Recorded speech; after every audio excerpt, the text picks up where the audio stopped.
O, I, A, I, A, I, E.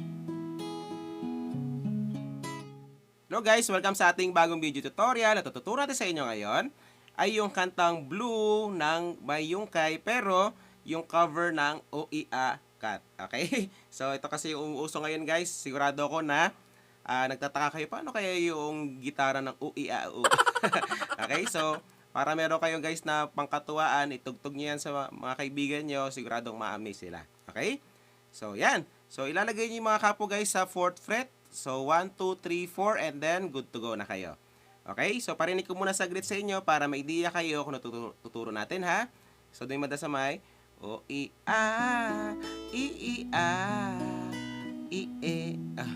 So, ganun siya, no? So, paano yon? So, yung mga chords lang natin guys, para sa buong cover na to ay F na lang. So, second string, first string, third string ito, fourth string naman ito. Okay? Tapos, G. Tapos, C. And then, A minor.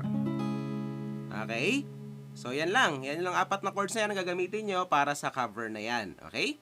So, paano naman yung ating plucking pattern para sa kanta na to? Sa cover na ito. So, plucking ituturo ko sa inyo guys para mas maganda.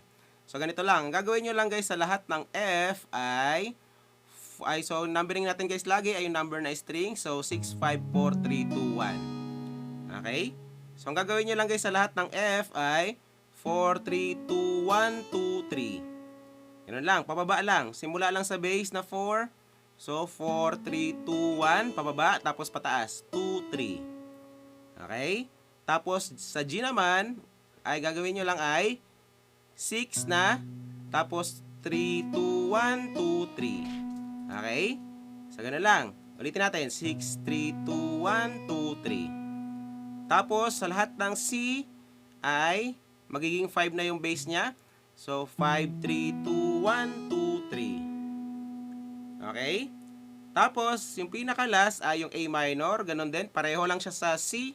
So, 5, 3, 2, 1, 2, 3. Or, yung pangalawa na to guys para sa A minor ay para ito sa intro. So, 5, 4, 3, 1. Okay? So, yung ano na yan guys, yung 5, 4, 3, 2, 1 na yan, para yan sa intro. No? Yung intro na A minor. No?